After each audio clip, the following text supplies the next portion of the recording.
एक गांव में एक सेठ और सेठानी रहते थे। वे बहुत अमीर थे लेकिन बहुत कंजूस भी थे। फिर एक दिन सेठ को किसी काम से दूसरे गांव जाना पड़ता है। उनके घर में एक नौकरानी भी थी। सेठ के जाते ही सेठानी उस नौकरानी पे जुल्म ढाना शुरू कर देती है। वह नौकरानी दिन भर घर का काम करती लेकिन सेठानी को कभी भी उस पर दया नहीं आती थी और वह हमेशा उसे डांटती रहती थी। वहीं दूसरी तरफ गांव में एक कुआं था। बहुत समय पहले एक औरत ने उस कुएं में गिरकर अपनी जान दे दी थी। तब से उस कुएं से अजीब अजीब सी आवाजें आने लगी थी। कोई भी उस कुएं के पास जाने की हिम्मत नहीं करता था। फिर एक दिन रोज की तरह विमला घर का काम कर रही होती है। ए विमला, आज तो दोपहर हो गई और अब तक तेरा काम खत्म क्यों नहीं हुआ?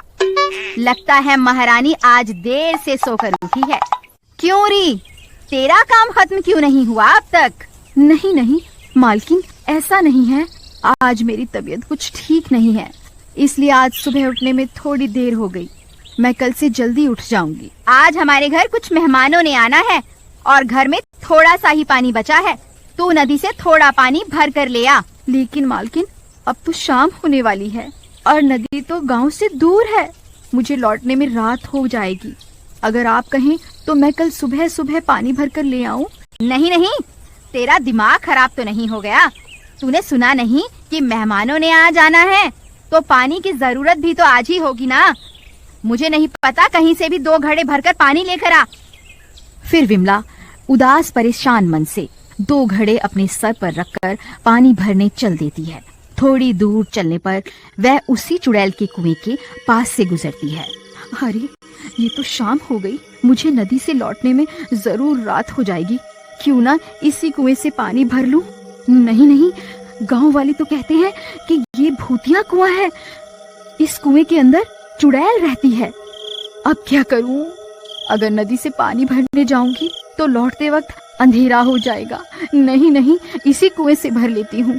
फिर वह उस कुएं के पास पानी भरने पहुंच जाती है। जैसे ही वह उसमें झांक कर देखती है, उसे उस कुएं में से अजीब अजीब सी आवाजें आने लगती हैं। कोई है? मेरी मदद करो, मैं इस कुएं में गिरी हुई हूँ। कोई मेरी जान बचाओ, मेरी मदद करो। अरे, ये कौन है? ये तो कोई लड़की की आवाज है। लगता है इसे मेरी मदद की जरूरत है। तुम कौन हो? तुम इस कुएं में कैसे गिर गई? क्या तुम मुझे सुन सकती हो? फिर जैसे ही विमला कुएं में झांक कर देखती है, तभी वह कुएं की चुड़ैल उसे कुएं के अंदर खींच लेती है। बचाओ, कोई है? कोई मेरी जान बचाओ। हे भगवान, मेरी मदद करो। तभी विमला के सामने एक चुड़ैल आकर खड़ी हो जाती है। विमला बहुत डर जाती है। आज बहुत सालों के बाद कोई इस कुएं की तरफ आया है। मैं कब से इसी कुएं में इंतजार कर रही थी। आज जाकर मेरा इंतजार खत्म हुआ। मुझे छोड़ दो, मुझे जाने दो। गांव वाले सही कहते थे, इस कुएं में चुड़ैल का वास है। तभी वह चुड़ैल विमला के शरीर में घुस जाती है और फिर वह चुड़ैल कुएं से बाहर निकल आती है। फिर वह दोनों खाली मटकों को अपने सर पर रखकर वापस अपने घर की ओर चल देती है और थोड़ी देर में घर पहुंच जाती है। घर पर मेहमान आ चुके होते हैं। ए विमला, जल्दी जाके सारा पानी रसोई घर में रख दे और जल्दी से हम सब के लिए भोजन तैयार कर दे। मेरे भाई को पनीर की सब्जी बहुत पसंद है। चल निकल यहाँ से। तेरी इतनी हिम्मत, मुझे हुक्म देती है? ले, खुद ही भर के पानी ले आ इसमें। इतना बोलकर वह दोनों घड़ों को जमीन पर पटक देती है। अरे दैया रे, इसकी हिम्मत तो देखो। भाभी, आपने अपनी नौकरानी को बहुत सर चढ़ा रखा है। इसकी हिम्मत तो देखो। इतना गुस्सा, इसने तो दोनों घड़े ही तोड़ दिए।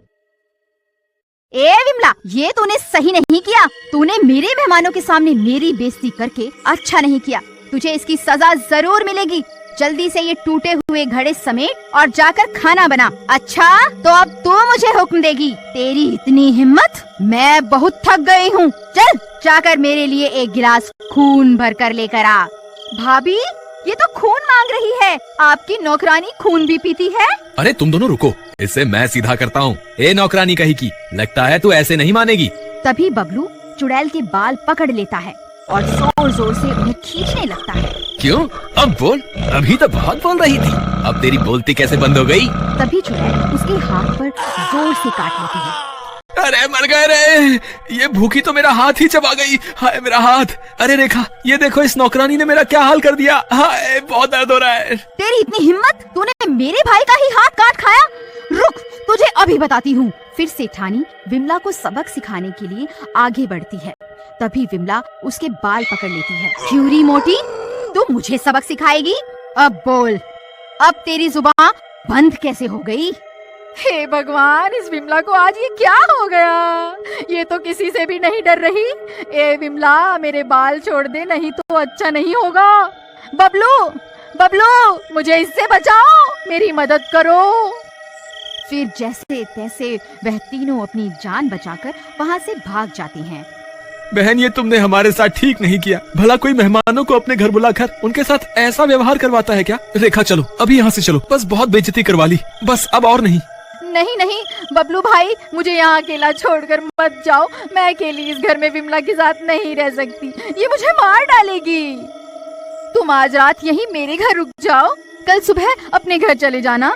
ठीक है, लेकिन ध्यान रहे, मैं और अपनी बेइज्जती नहीं सहने वाला। ठीक है भाई, लेकिन अब हम क्या करें? वापस घर जाना सही होगा। वह विमला अभी भी घर पर ही होगी, कहीं उसने हम पर फिर से हमला कर दिया तो? हम थोड़ी देर यहीं इंतजार करते हैं। थोड़ी देर में विमला सो जाएगी, फिर हम लोग घर चलेंगे। फिर थोड़ी देर इंतजार करने के बाद वह लोग फिर से वापस अपने घर की ओर चल देते हैं। अजी, अजी जरा झांक कर तो देखिए, विमला है या सोने चली गई? फिर बबलू झांक कर देखता है। अरे कोई नहीं है, डरने की कोई बात नहीं है, रास्ता साफ है, चलो अंदर चलते हैं। फिर वह तीनों दबे पांव घर के अंदर घुस जाते हैं और इधर उधर देखने लगते हैं। अरे कोई नहीं है, चलो अब सब सो जाते हैं, सुबह होने दो। इस नौकरानी को तो मैं सबक सिखाऊंगा। फिर रात के 3 बजते ही विमला पूरी तरह से चुड़ैल बन जाती है। वह बहुत डरावनी बन जाती है। फिर वह अपने कमरे से निकलकर बाहर आती है, जहाँ वह तीनों सो रहे होते हैं। उस चुड़ैल को बहुत भूख लग रही होती है। तभी उसे बबलू की टांग दिखाई देती है। वह बबलू के पास जाती है और उसकी टांग को चबाने लगती है। तभी बबलू की नींद खुल जाती है। अरे मर गए रे, बहुत दर्द हो रहा है। अरे ये चुड़ैल कहाँ से आ गई? अरे रेखा जल्दी उठो, देखो ये चुड़ैल तो मेरी टांग ही चबा गई। अरे मर गए रे, आज हम ये कहाँ फंस गए? तभी रेखा और सेठानी की नींद खुल जाती है। उस चुड़ैल को अपने सामने देखकर उनकी आंखें फटी की फटी रह जाती हैं। उन्हें कुछ समझ नहीं आता कि अब क्या करें। अजी, ये तो वह नौकरानी विमला ही है, ये तो चुड़ैल बन गई। हम तो अच्छे भले अपने घर जा रहे थे, इस सेठानी की वजह से हम भी इसके साथ यहाँ फंस गए। अजी कुछ कीजिए ना। अरे मैं क्या करूं भगवान, ये तो हाथ धोकर मेरे पीछे ही पड़ गई है। पहले मेरा हाथ चबा डाला, अब मेरी टांग खा गई है। हाय बहुत दर्द हो रहा है, हाय मैं मर गया। मैं बहुत सालों से भूखी हूँ, अब मैं तुम तीनों को अपने कुएं में ले जाकर खाऊंगी। हा हा हा हा हा हा। ए, तेरी टांग तो बहुत स्वादिष्ट थी, सबसे पहले तुझको खाऊंगी। अरे मर गए रे, ये तो सबसे पहले मुझे ही खाने को बोल रही है।